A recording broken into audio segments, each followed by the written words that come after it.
Bonjour à toutes, bonjour à tous. Et ben voilà, donc un nouveau sujet d'étude.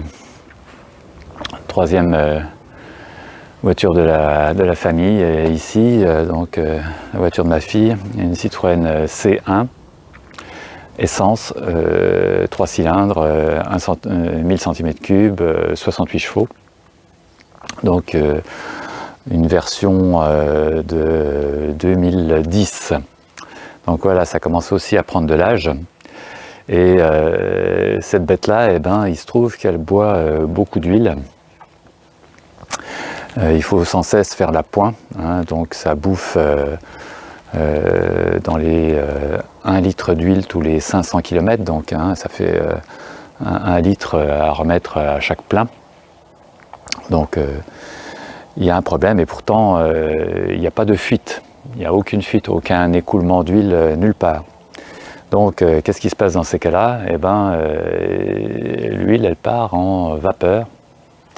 Et quand ça part en vapeur, eh ben, c'est un peu comme une friteuse, hein, ça se barre dans l'atmosphère et le niveau il descend.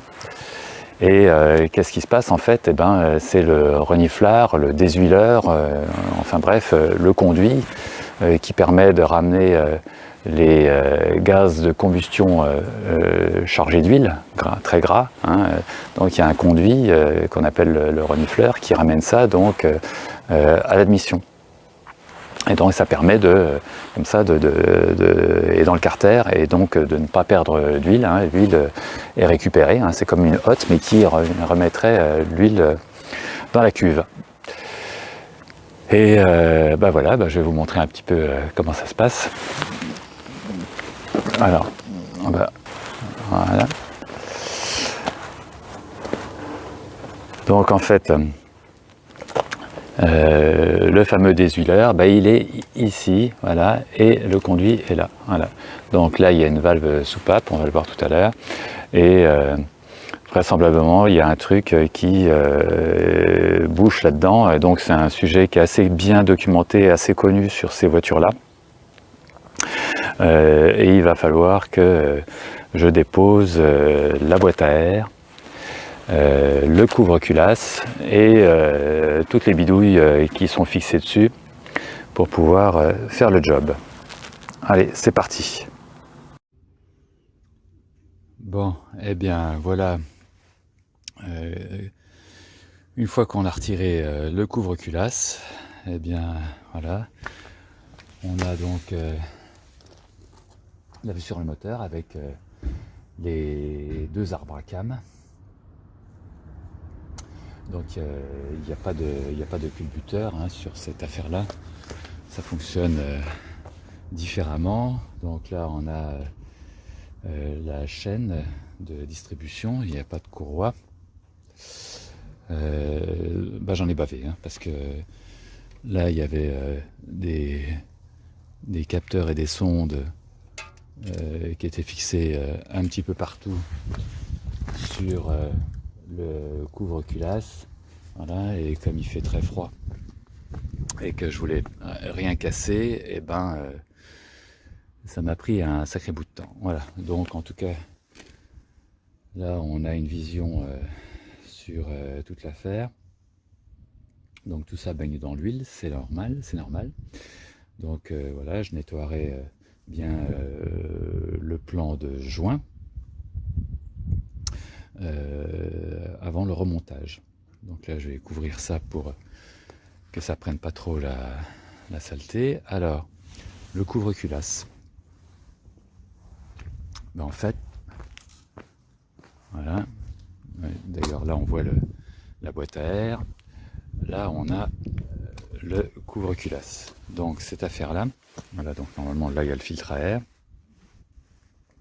les puits à bougie, hein, et puis donc toutes les vis de fixation. Et les vis de fixation, il y en a quand même sur ce couvre-culasse beaucoup, hein, donc voilà, hein, quand vous démontez que ce soit une culasse ou un couvre-culasse, voilà, il faut vous faire un petit gabarit, hein, donc vous voyez, en indiquant sur le carton l'arrière et l'avant, et puis en en positionnant toutes les vis et les écrous, parce que là il y a les deux, il y a des vis et des écrous, et puis vous voyez en fait ils n'ont pas les mêmes tailles, donc et par contre il faudra que tout soit remis à l'identique. Voilà, donc ça c'est hyper important de faire ça. Donc je reviens à mon couvre-culasse. Donc comment ça se présente en dessous, donc du côté moteur. Voilà. Et ben en fait, alors les petites soupapes qui permettent à l'huile de retourner au reniflard, elles sont ici, ici, ici. Voilà. Et tout ça, ça se passe donc à l'intérieur du couvre-culasse pour ressortir par ici. Voilà. Et donc à l'intérieur de ça, hein, c'est un corps creux, hein, à l'intérieur de ça, donc ça circule plus correctement. Donc je sais pas trop comment c'est fait à l'intérieur. Je sais pas, il y a peut-être des crépines en mousse, des choses comme ça. Donc je vais même chose, hein, je vais essayer de nettoyer ça et d'introduire là-dedans du nettoyant frein. Peut-être pas y aller trop fort avec des tiges métalliques, mais en tout cas essayer de rétablir là-dedans la circulation. Voilà, donc on va voir ce que ça donnera. Donc déjà il y a pas mal de nettoyage de cette pièce-là et nettoyage du bloc moteur. Bon, voilà. Alors, une fois que vous avez sorti votre couvre-culasse, donc il y a la sortie du reniflard qui est là. Donc là, il y a un embout qu'il faut enlever. C'est un embout soupape. Voilà. Donc ça, c'est une première chose. Alors ensuite, donc il faut nettoyer le tout. Donc c'est bien sûr, c'est très gras. Et puis après, il faut moi j'utilise là des petites baguettes métalliques que je récupère à l'intérieur des essuie-glaces. Donc ça permet d'introduire là dans les petites dans les trous qui sont sous le couvercle du couvre-culasse. Donc vous pouvez introduire ces tiges là et vous allez manœuvrer donc dans le corps creux là-dedans pour enlever un maximum de merdouille qui est en fait de l'huile qui est agglomérée. Donc il y a 3 trous, hein, il y a 1, 2 et 3. Voilà, donc il faut y aller là-dedans. Il faut y aller également donc par la sortie du reniflard qui est ici. Voilà. Voilà. Et une fois qu'on a fait tout ça, une fois qu'on a enlevé un maximum de merdouille, eh bien ma foi, on y va au nettoyant frein. Hein, donc on introduit l'affaire dans le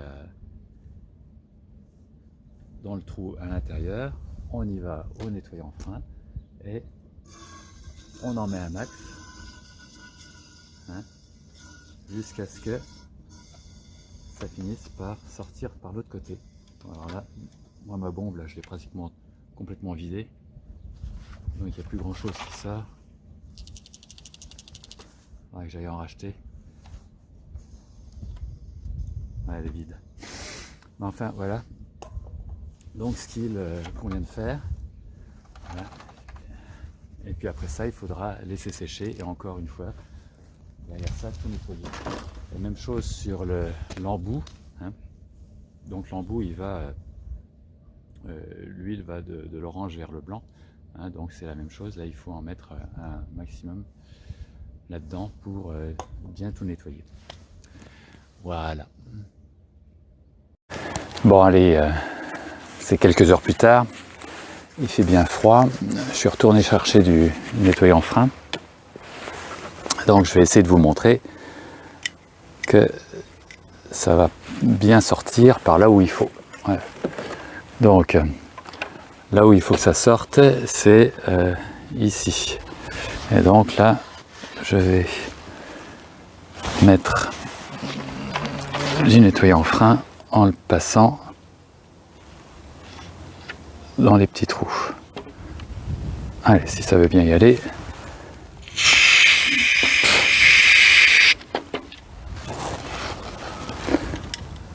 Une première. Alors, le problème, c'est que j'ai pas le bon, j'ai pas la pipette doseuse comme il faut.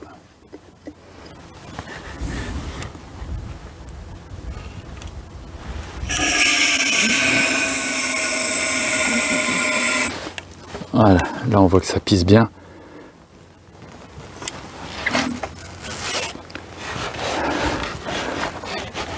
Par le premier trou.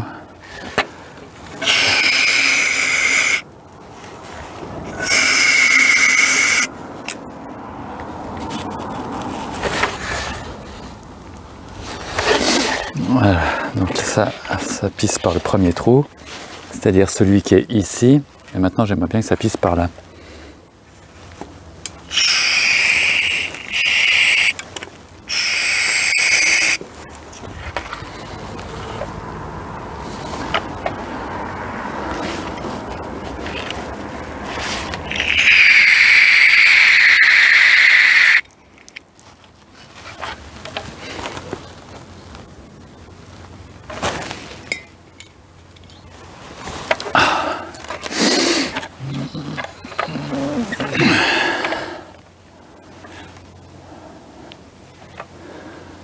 Bien dégueulasse.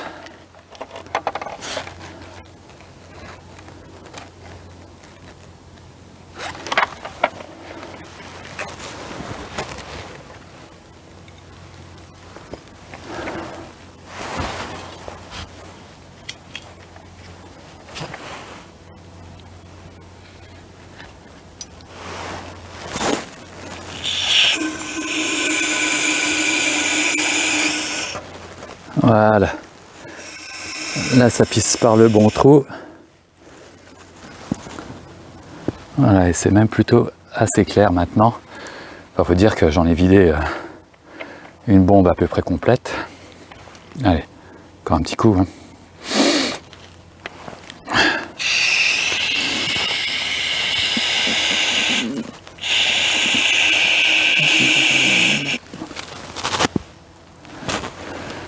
Voilà. Ok. Bon. Bah maintenant je vais nettoyer l'intérieur, hein, l'extérieur, et puis après ça,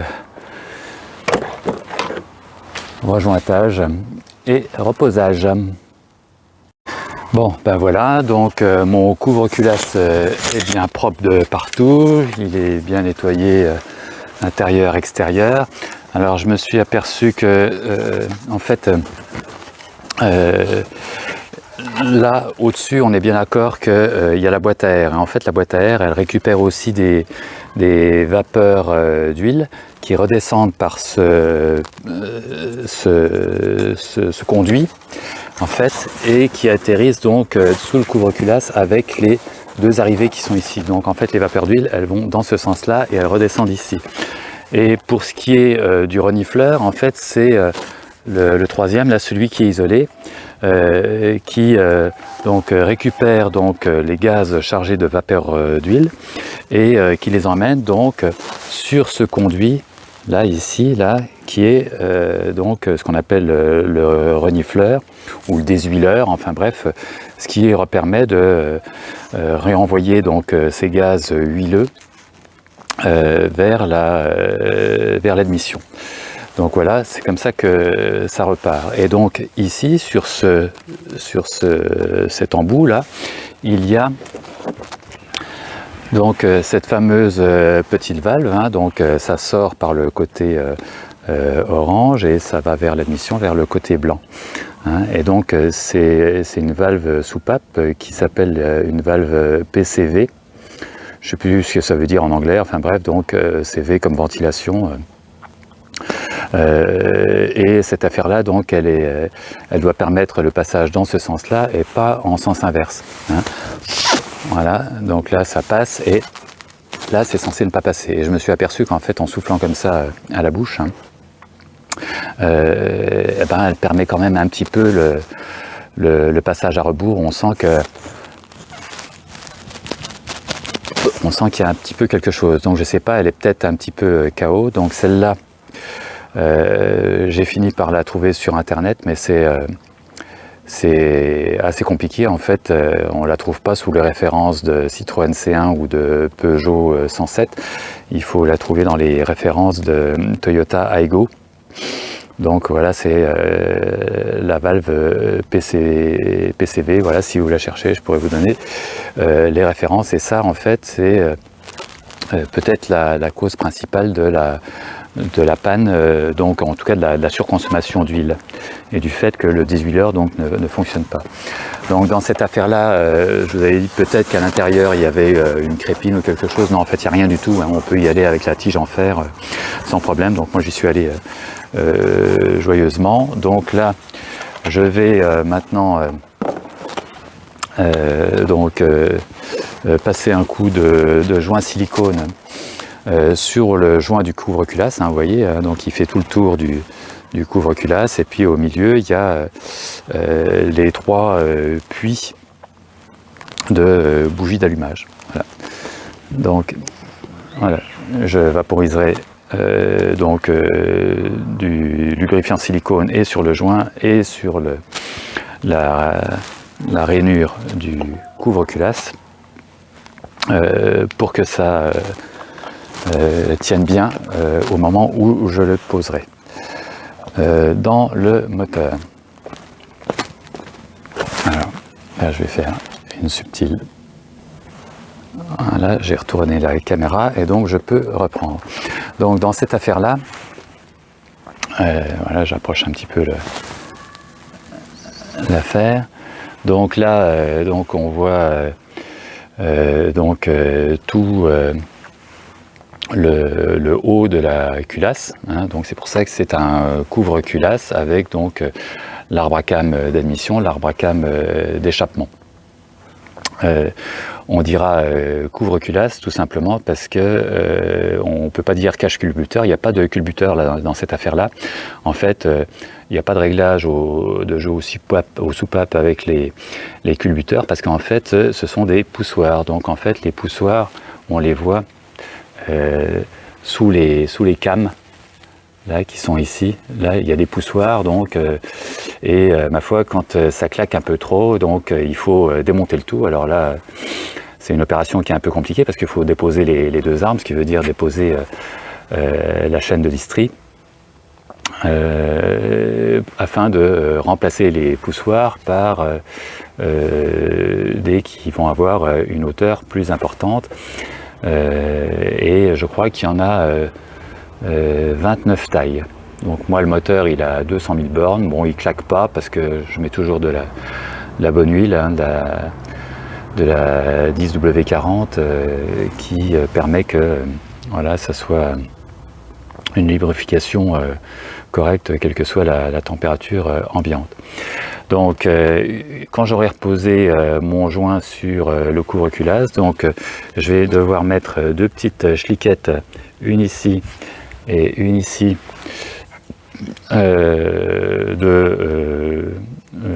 joints de culasse, donc juste deux petits trucs hein, pour que voilà, l'huile ne passe pas donc du côté listrie au côté moteur et inversement. Voilà, et puis ah oui, là ça c'est la sortie du reniflard d'huile, hein, donc ce qui retourne à l'admission. Donc là j'ai aussi passé la tige métallique, j'ai vérifié que j'avais pas de boue là-dedans, hein, parce que c'est pas le tout de déboucher un côté si c'est bouché un petit peu plus loin. Donc voilà, allez hop, c'est parti. Voilà. Bon ben voilà, j'ai refixé le couvre-culasse. avec des choses qui étaient bien chiantes, hein. Donc réemboîter le tuyau du reniflard, réemboîter les cosses du faisceau que j'avais dû sortir parce que sinon j'arrivais pas à passer en dessous, réemboîter là une partie du faisceau. Là on a ici le câble d'accélérateur, hein, qui suit un parcours sinueux avec des attaches et des agrafes, réemboîter là la sonde lambda du haut, il y en a une en dessous également, une autre.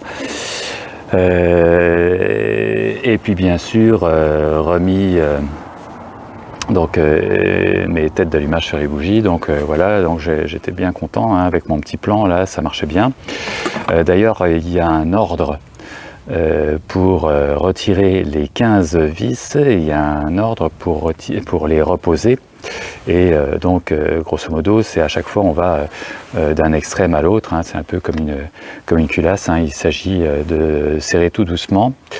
Donc moi j'ai serré toutes mes vis tout doucement, dans l'ordre annoncé, en les amenant au contact, hein, tout doux, et vous voyez j'ai serré juste avec ça, hein, donc pas grand chose, parce qu'en fait le couple de serrage c'est 8 Nm. Donc moi j'ai pas la clé dynamo qui mesure des si petits couples, et malgré tout, j'en ai pété une, hein. C'est vraiment, voilà, il y en a une qui m'est restée, voilà, et c'est celle qui va ici, hein. Voilà. Bon, écoutez, tant pis, ça sera pour une prochaine fois. Qu'est-ce qu'il me reste à faire? Il me reste à reposer ici la petite durite qui fait la liaison avec la boîte à air pour la récupération aussi des gaz huileux, le filtre à air dans sa boîte, hein, voilà. Et puis donc je vais reposer le filtre à air. Bon, et voilà, donc opération terminée, boîte à air remontée. Voilà, c'est juste dommage pour cette 15e vis de couvre-culasse, hein, qui est pétée. Voilà, donc j'ai fait la pointe d'huile. Voilà, l'huile est bien propre. Donc maintenant, il faudra surveiller que dans cette affaire-là, je peux continuer qu'il n'y a plus de perte d'huile, et que notamment j'aurai un petit avertissement. Et voilà, donc là je suis aux 2/3 entre les deux repères, 2/3. Voilà, il faut que je retienne ça. Et puis donc de toute façon, je verrai bien, parce que après un trajet un peu long, je verrai si j'arrive à dévisser correctement le bouchon de remplissage d'huile. Si ça s'ouvre facilement, c'est que la réparation aura fonctionné. Sinon, je commanderai la petite valve PCV, et là j'aurai pas besoin de tout refaire ce que je viens de faire aujourd'hui, puisqu'elle est accessible directement sur le conduit du renifleur. Donc voilà, on fera encore une petite vidange, un petit entretien, histoire que ce soit nickel chrome. Et puis c'est reparti pour un tour. Une bagnole finalement simple, mais fiable. Allez, bon dimanche, bonne semaine, bye.